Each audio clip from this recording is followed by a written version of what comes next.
주택임대차 보호법 일부 개정 법률안 대안은 가결되었음을 선포합니다.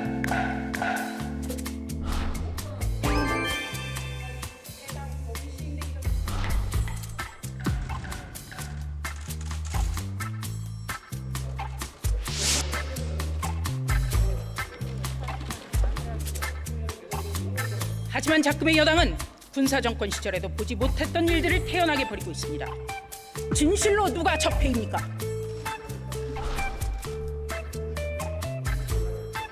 오로지 정부안의 통과만을 목적으로 한 전형적인 통법부의 모습으로서 이런 일이 다시는 반복돼서는 안 된다는 점을 말씀드립니다.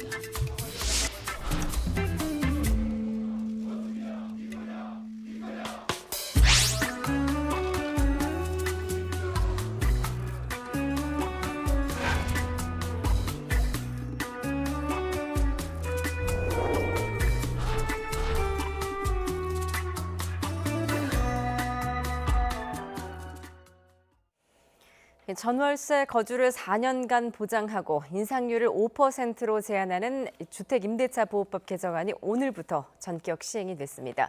부동산 시장 안정을 위해 속전속결로 법안을 밀어붙인 여당에 대해서 야당은 폭거라며 비판을 이어갔는데요.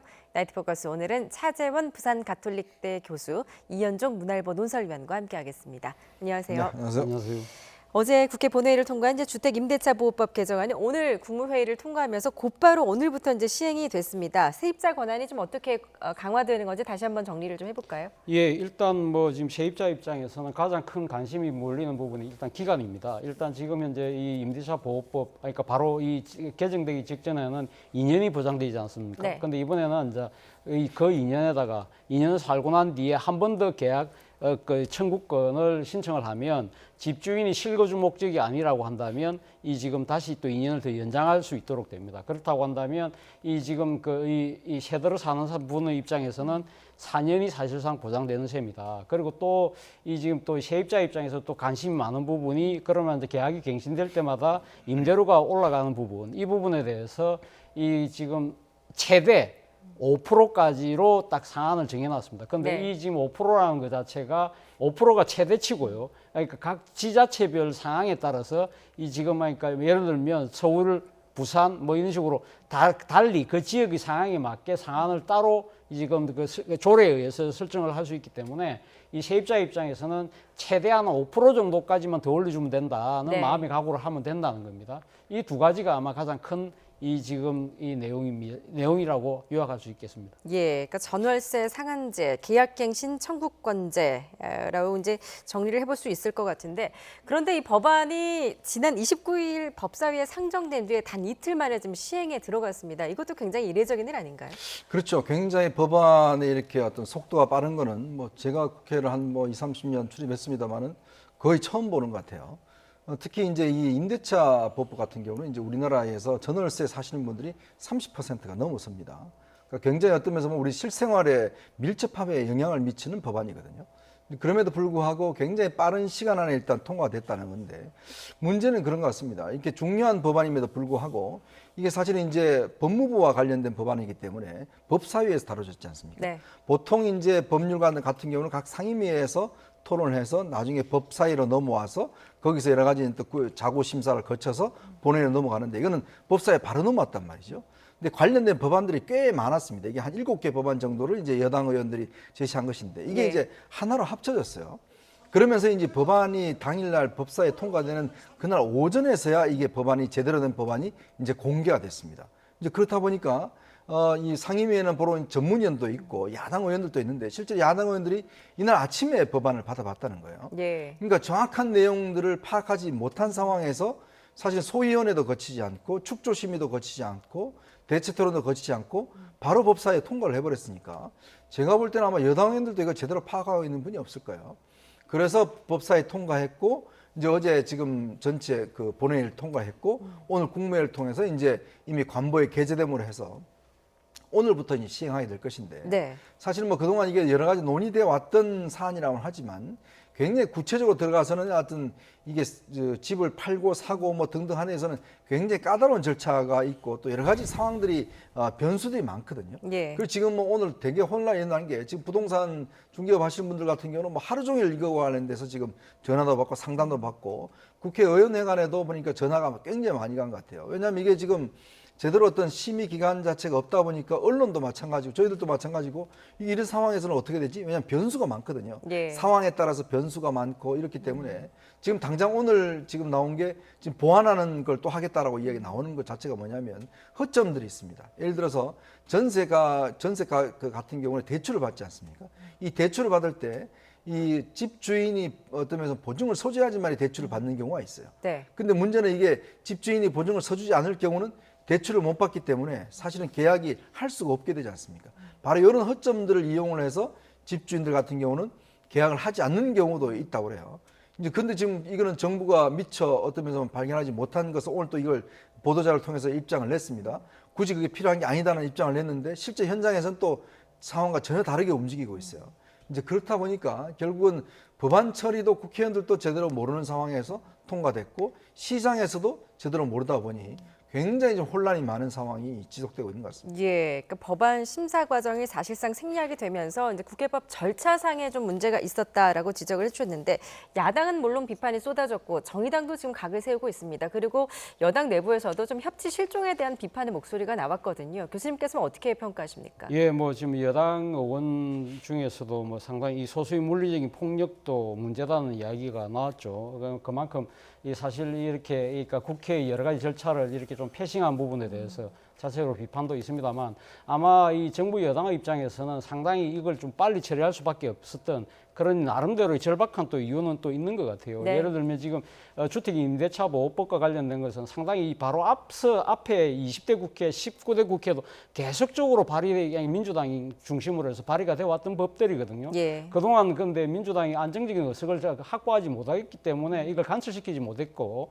그리고 지금 이제 21대 총선에서 상당히 안정적인 의석을 확보하고 난 뒤에 이 임대차 보호법에 대해서 어떤 식으로 손을 보겠다고 이렇게 알려주고 나니까 시장이 상당히 이제 불안한 거죠. 그러니까 지금 기존에 지금 집을 갖고 있는 집주인 입장에서는 임대차 보호법이 새로 개정이 되면 나의 권한이 상당히 권리가 많이 축소될 수 있겠다. 그렇기 때문에 뭔가 서두는 모습들 그런 부분들 때문에 이 지금 이 어떻게 보면 이 임차인들이 상당히 고스란히 불이익을 당할 수밖에 없는 그런 상황으로 내몰리고 있다. 그렇기 때문에 이런 시장의 불확실성을 빨리 조금이라도 이 차단시켜야 되겠다. 그런 것도 있는 것이고요. 그리고 또 전세 가격을 비롯해서 지금 이 서울을 중심으로 한 수도권에서 부동산 가격이 상당히 들썩이고 있지 않습니까? 이런 부분들에 대해서 아마 이 정부 여당 입장에서는 가감하게 이렇게 좀 이 절차적인 과정을 좀 생략하는 한이 있더라도 이런 식으로 가감하게 빨리 속전속결로 입법을 함으로써 우리는 반드시 부동산을 잡겠다. 그러니까 부동산 이 그 투기에 의한 불로소득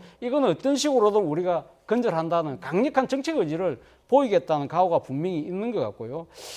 그리고 또 하나는 지금 이번에 통과된 것이 이 임대차 보호법이니까 아무래도 그러니까 지금 무주택 서민들을 위한 네. 이 정책에 상당히 포커스가 맞춰져 있다. 그렇다고 한다면 민생 입법들 중에서도 아무래도 상대적으로 이 경제적 약자의 위치에 있는 무주택 서민들에게 뭔가 지금 먼저 다가가는 정책을 하겠다는 그러한 의지들이 아마 상당히 다 녹아들어서 이렇게 이 좀 상당히 어떻게 보면 좀 무리한 그러한 그러니까 이 지금 이걸 강행할 수밖에 없는 그런 상황으로 내몰렸던 것이 아닐까 하는 생각이 듭니다만 그럼에도 불구하고 지금 이 부분에 대해서 또 반대의 목소리는 분명히 있는 것이거든요. 그리고 앞서 뭐 설명하셨지만 이러한 그 급속도로 진행되는 이러한 경제 정책들에 대해서 과연 시장이 어떻게 받아들일 것인가에 대해서 여러 가지 지금 부정적인 전망도 있다는 겁니다. 이런 네. 부분들에 대해서 과연 정부 여당이 어떻게 후속 대책을 잘 만들어 나갈 것이냐 이것도 하나의 관건이 아닐까 생각이 듭니다. 예.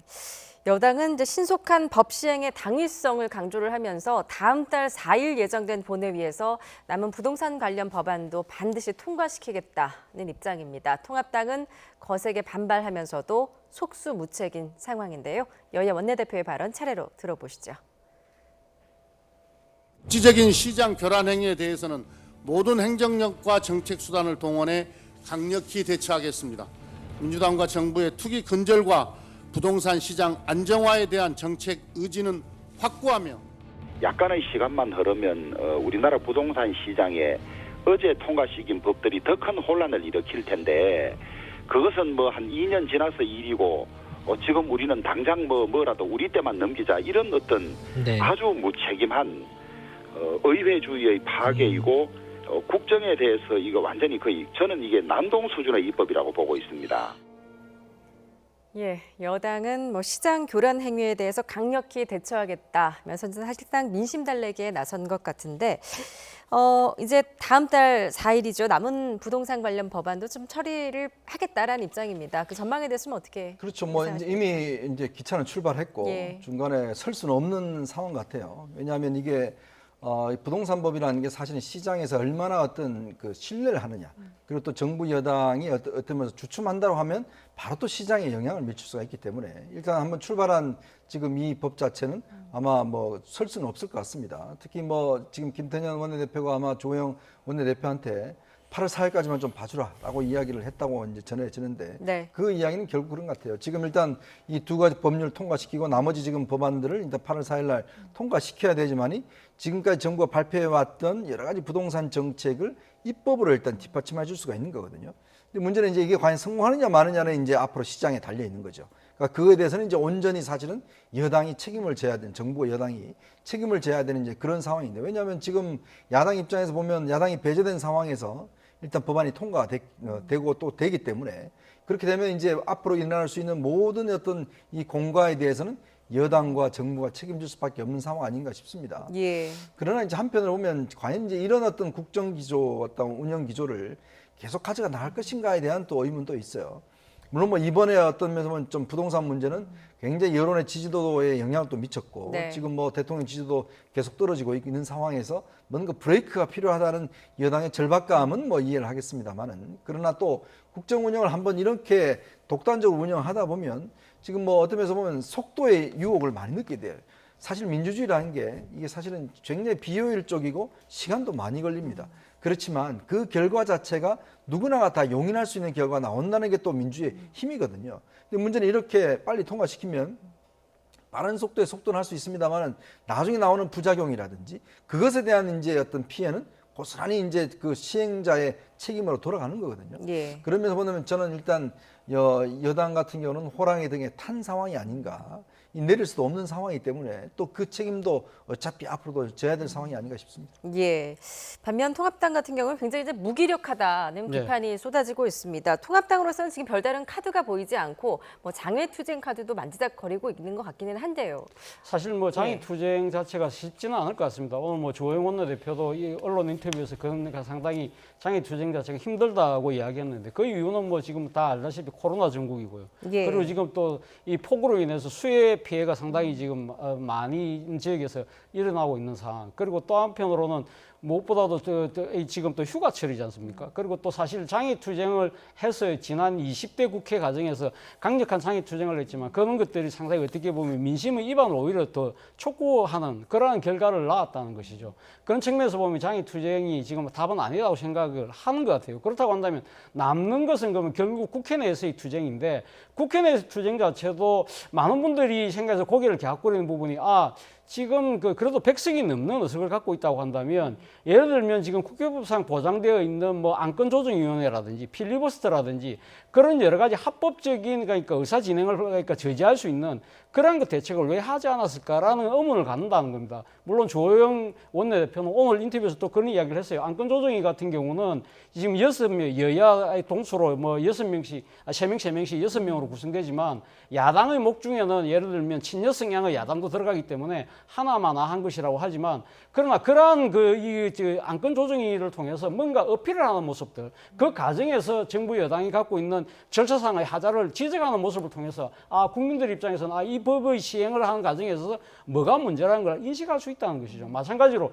필리버스터 같은 경우도 어차피 필리버스터 해봐야 지금 그러니까 이 5분의 3, 180석이 동의를 하면 필리버스터 중간에 멈춰야 된다고 하지만 그러나 필리버스터라는 그 제도를 활용을 해서 뭐 몇 명이 되더라도 그러니까 지금 야당 입장에서 이런 그러니까 이 현재의 그 여당의 일방적인 법 처리가 부당한 측면, 그것이 이 반시장적이고 시장에 어떠한 부정적인 영향을 갖고 올 것이라는 것을 자신들의 입장에서 논리적으로 설명을 한다고 한다면, 그러한 부분들에 대해서 민심이 어느 정도 이 나름대로 반응량이 오고 한다면 여당의 입장에서도 상당히 나름대로 이 속도를 내는 데서도 뭔가 주춤거릴 수밖에 있는 하나의 제동 장치가 될 수 있는데, 그러한 부분을 너무 진작에 일찍 포기했다. 예. 그런 측면에서 본다고 한다면 이번에 그 야당의 원내 전략 자체가 처음부터 잘못된 것이 아닐까라는 지적에 뭐 저는 상당히 뭐 일리가 있다는 생각이 듭니다. 예, 야당은 이렇게 이제 무기력했지만 이 미래통합당 한 초선 의원의 국회 본회의 부동산 관련 5분 연설은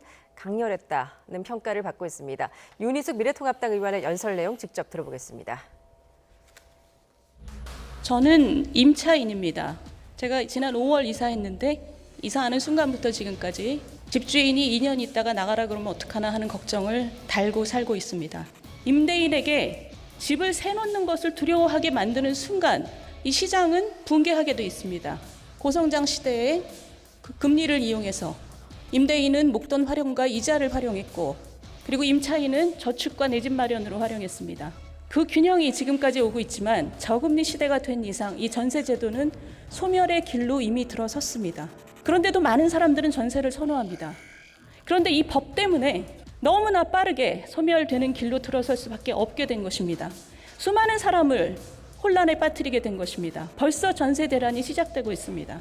도대체 무슨 배짱과 오만으로 이런 것을 점검하지 않고 이걸 법으로 달랑 만듭니까? 이 법을 만드신 분들, 그리고 민주당, 이 축조심이 없이 이 프로세스를 가져간 민주당은 오래도록 기억될 것입니다. 우리나라의 전세 역사와 부동산 정책의 역사와 민생 역사에 오래도록 기억될 것입니다. 경청해 주셔서 감사합니다. 예, 저는 임차인입니다라고 시작하는 이 윤 의원의 연설. 일각에서는 야당 역할 혼자 다 했다라는 이야기도 나오고 있고요. 연설 어떻게 평가하십니까? 저는 바로 오늘 윤희숙 의원의 저런 연설이 바로 야당이 해야 될 것이다라는 생각이 들어요. 그동안 사실 야당에 대해서 여러 가지 뭐 국회 투쟁이나 이런 것에 대해서 비난하는 게 몸을 쓰지 말라는 거였거든요. 네. 근데 말은 하라는 겁니다. 근데 지금까지 야당은 몸도 쓰지도 않고 말도 하지도 않았어요. 그러면 국민들 입장에서 보면 왜 반대하는지, 또 이것에 대해서 문제점이 뭔지 그걸 알지를 못하는 거거든요.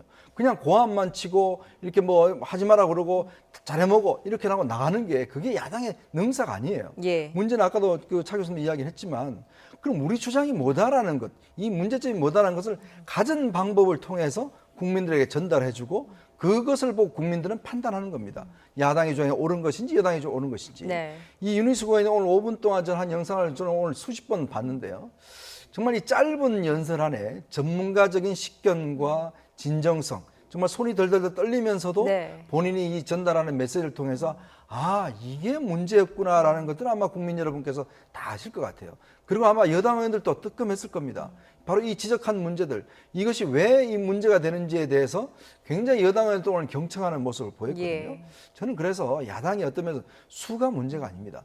얼마만큼 전문가적인 식견과 노력을 하고 이걸 어떻게 국민들한테 전달하려고 하는지, 바로 그 진정성을 보고 국민들이 어떤 야당을 지지하는 거거든요. 예. 저는 그래서 야당이 오늘 저 모습을 보면서 투쟁 방법이 없다, 우리가 수적으로 졌다, 이건 다 핑계에 불과합니다. 결국 노력하지 않는 거예요. 왜냐? 자, 여당이 저렇게 내면 야당은 대체법 내면 됩니다. 자, 그리고 우리 법이 왜 우수한지, 왜 우리 법이 더 여당보다 나은지에 대해서 국민에게 설득할 수 있는 여러 가지 방법이 있지 않습니까? 네. 방송도 있고 SNS도 여러 가지 방법이 있어요.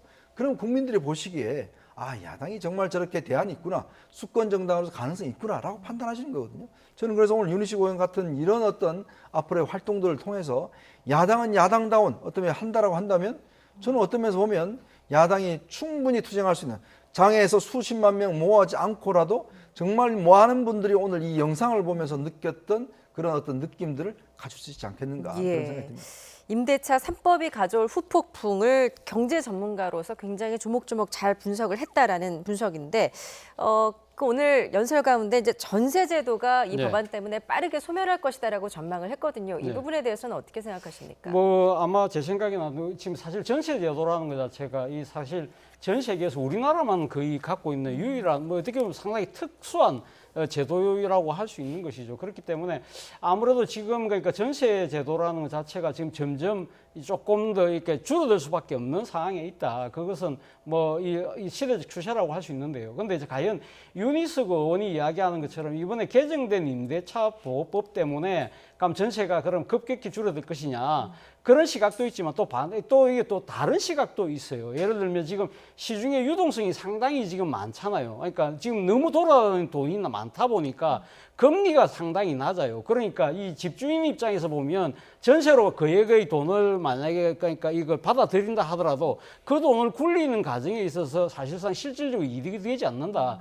그렇기 때문에 사실 벌써 이제 전세 시장이 반전세, 더 나아가서 월세 시장으로 변하고 있는 과정이라는 겁니다. 예. 그런 측면이 또 분명히 있는 것이고요. 그리고 또 지금 만약에 이 개정 임대차 보호법 때문에 이 지금 집주인들 같은 경우가 그러면 나는 그러니까 전세를 포기하고 난 모든 걸 다 월세로 전환할 거야라고 이렇게 우려하는 시각도 분명히 있잖아요. 그러나 또 반대의 시각도 있어요. 예를 들면 전세 임대 보증금 자체가 상당히 10억짜리 아파트 같은 경우는 그러니까 전세가 보통 한 6, 7억 하잖아요. 그렇다고 한다면 6, 7억이라는 돈을 집주인이 과연 어떻게 마련할 것이냐. 그걸 갖고 그러니까 자신이 가면 그 월세로 전환하려고 하면 기존의 이 세입자한테 전세 자금을 반환해야 되는데 그 계획의 목표를 만들 수 있을까? 이런 부분들도 상당히 문제가 있다는 것이고요. 또 하나는 결국은 근데 뭐라고 그래도 전세는 결국은 어차피 그러니까 없어질 수밖에 없다. 과거 우리나라 전세 제도가 도입됐던 것은 사실 어떻게 보면 우리나라 같은 모기지론 같은 미국식의 그런 아주 그러니까 부동산 담보 대출을 이용한 여러 가지 금융 상품이 별로 없었는데 이제는 다양한 금융 상품이 나옴으로써 결국은 이 전세가 없어지고 그러니까 반전세 내지는 월세로 갈 수밖에 없는 상황이다. 그리고 특히 이 전세 제도가 사실은 또 어떻게 보면 부동산 투기에 상당히 이용이 되잖아요. 소위 말하는 갭 투자라는 부분을 그러니까 지금 전세를 끼고 하는 거기 때문에 예. 이러한 부분들이 어떻게 보면 차라리 반시장적이다. 그런 측면 때문에 본다고 한다면 결국은 전세는 없어질 수밖에 없는데 문제는 이 지금 이 개정 임대차 보호법 때문에 상당히 전세가 갑자기 사라짐으로써 시장의 충격이 얼마큼 클 거냐 적을 것이냐의 차이라는 겁니다. 예. 그걸 과연 임대인이 유리할지 임차인이 유리할지 이거는 앞으로 좀 더 정책 효과를 지켜봐야 될 것이지만 어느 일방적으로 유리하다 불리하다고 재단하기는 아직은 조금 이런 것이 아닐까 생각합니다. 예, 뭐 저금리와 그 시장의 유동성 때문에 이미 전세는 소멸의 길로 접어들었다라는 분석이신데요. 이 새 임대차 보호법이 시행에 들어가면서 시장은 다소 좀 혼란스러운 모습입니다. 시장 분위기 직접 들어보시죠. 입법 예고할 때 그때가 좀 문의가 많았었고요. 3법이 통과되면 어떻게 되냐, 어떻게 해야 되냐, 정말 못 올려받는 거냐 이렇게 상담을 하신 분이 있는데 법이 통과되면 새로운 계약서 쓰지 않는 한 못 올려받는다 이렇게 상담을 드리죠. 만약에 이게 4년이라는 시간이 지났을 후에는 뭐 지금 집도 그렇고 다른 집에 갔을 때에는 그런 또 상한 제도가 없기 때문에 정말 그 후에 얼마가 이제 폭등할지가 더 예측이 안 되는 부분이라서 집값이 계속 오르고 있는 상황이기 때문에 세금이 늘고 아니면 이제 당장 전세를 올려받을 수 없다고 해서 집값이 오르고 있는 상황에서 과연 이 부동산을 정리해야 되나라는 생각이 들지 않는 그런 상황입니다. 예, 임대차 3법이 시행되면서 이제 기존 세입자들 그리고 이제 새로 그 전세를 구하려고 하는 세입자들 간에 좀 희비가 엇갈리고 있는 것 같습니다. 그러니까 이제 우리나라에 이제 임대인을 하시는 분들이 보면 그 전세를 주시는 분들이 보면 대부분 또 본인이 돈이 없어서 본인도 전세를 살면서 이렇게 돼 있는 게 많거든요. 그러니까 어떤 꼬리에 꼬리를 물고 있는 게 맞습니다. 그러니까 하나의 연쇄 작용이라는 거죠. 한쪽에서 올려버리면 주르륵 전부 다 올려버리는 그런 현상들이 지금 이제 빚어지는 거거든요. 예. 그러니까 지금 보면 특히 이제 지금 국면이 이 코로나 국면 때문에 직장을 잃은 분들이 꽤 많습니다. 경제적으로 어려운 분들이 많아요. 이제 그런 상황에서 전세 이게 되니까 물론 이제 지금 임차인에 대한 보호를 이제 이번에 규정하는 것인데 그동안 우리 시장이 임차인과 임대인의 어떤 적절한 균형을 유지하면서 이 시장이 형성돼 왔는데 한편으로는 이번 법률을 통해서 임차인한테 이제 많은 권한을 줘버린 거 아니겠습니까? 그러면 임대인은 어떻게 하든지 간에 뭔가 여기에 허점을 찾을 거란 말이죠. 이제 그러면서 이제 시장에 혼란이 이제 오는 것인데 그런 혼란을 어떻게 하면 이제 극복할 것인가 이게 이제 저는 관건인 것 같습니다. 예, 그야말로 이제 4년 주기로 전셋값이 폭등할 것이다. 또 이런 전망도 나오고 있는데 이 부분은 좀 풀어야 될 과제가 아닌가 싶습니다. 자, 부동산 정책에 대한 비판 여론 탓일까요? 서울 지역 정당 지지도 조사에서 민주당이 통합당에 역전을 당한 것으로 나타났습니다. 그래픽 함께 보시죠. 예, 리얼미터가 TBS 1회로 지난 27일부터 29일 동안 전국 18살 이상 남녀 1,500여 명을 대상으로 조사한 결과인데요.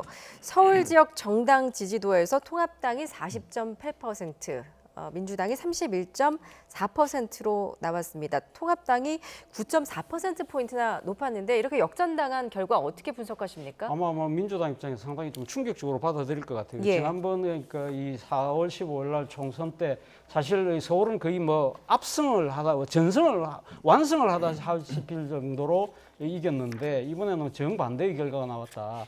자, 선거가 끝난 지 불과 이제 한 3개월 정도밖에 안 됐지만 이 정도로 이렇게 급속도로 민심이 바뀐 부분에 있어서는 상당히 민심의 이 바탕이 흐르는 이 기류가 분명히 바뀌었다는 것인데요. 아무래도 가장 큰 이유는 지금 우리가 계속적으로 이야기하고 있는 이 지금 서울의 집값 문제. 네. 이 부분이 상당히 아마 결정적으로 작용을 한 것 같아요. 그리고 또 지금 여기다가 지금 서울시장이 지금 사실 또 이런 여러 가지 그러니까 이 문제들 때문에 지금 그러니까 유고 상태다. 예. 그러한 부분들에 있어서의 서울 민심도 상당히 좀 싸늘하게 식은 것 같고요. 그리고 여기다가 또 지난주에 나왔던 여당 대표의 그또 천박한 도시 이 발언도서는 상당히 또 아마 서울 시민들 입장에서는 예. 상당히 또 자존심을 건드린 부분이지 않을까 하는 생각이 듭니다. 자, 그렇다고 한다면 그러면 지금 민주당은 가면 어떻게 할 것이냐? 바로 그 때문에라도 지금 오늘 걸쳐서 이 지금 임대차 보호법에 대한 개정안을 강하게 밀어붙일 수밖에 없다고 아마 판단을 한 것 같아요. 그런데 문제는 과연 이러한 식의 행보 자체가 어떻게 그러면 작용을 할 것이냐? 지금 떨어지는 그러니까 지금 역전된 이 민심을 바꿀 수 있는 계기가 될 것이냐? 그 부분은 앞서도 제가 말씀드린 대로 지금 이 임대차 보호법이 어떤 식으로 그러면 시장에 작용될 것이냐? 그것이 진짜 전체 다수의 이익을 위해서 바람직한 방향으로 갈 것이냐?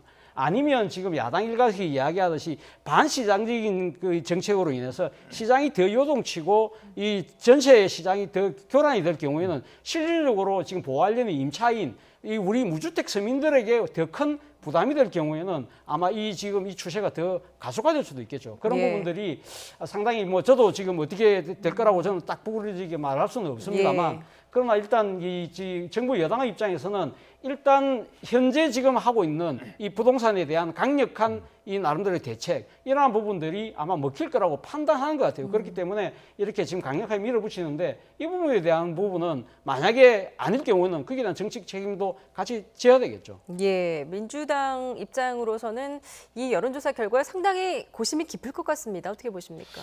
결국 이제 어떤 면에서 보면 도박을 할 수밖에 없는 상황에 이제 예. 온 것이죠. 그러니까 민심이라는 게 참 급변한다는 걸 아마 느꼈을 거예요. 결국은 이제 176석을 가진 여당 입장에서 보면 뭐 못할 게 없다라고 해서 그동안 선거 이후에 보면 뭐 원구성도 혼자서 하고 여러 가지 이제 행위를 했지 않습니까? 또 검찰 개혁한다고 해서 추미애 장관과 지금 윤석열 총장 간의 갈등이라든지 모든 것들의 어떤 이제 분란을 일으켜 왔는데 문제는 그러다 보니 이제 지금 악재들만 쌓여가는 상황인 거 아니겠습니까? 결국 이게 제일 중요한 게 국민들 입장에서 볼 때는 이제 코로나 국면에서 많은 경제적인 지금 어려움들이 있는데 네. 더 경제적으로 어려움에 돼버리면 사실 이제 걷잡을 수가 없는 상황이거든요. 우리가 경제 이슈라는 게 항상 보면 항상 있습니다만 그러나 이게 이제 내 문제가 되면 자 직장과 그다음 부동산 우리나라 사실은 국민들이 대부분의 재산을 다 집에 가지고 있지 않습니까? 예. 근데 이 문제는 이 자기가 가지고 있는 전 재산의 집이 어떤 면에서 보면 불안해진다. 두 번째는 이제 직장이 어떤 면에서 불안해진다. 이 두 가지가 흔들려 버리면 그리고 이게 상당히 문제가 되는 거예요. 또 하나는 20대, 30대가 그동안 여당 지지를 많이 해왔죠.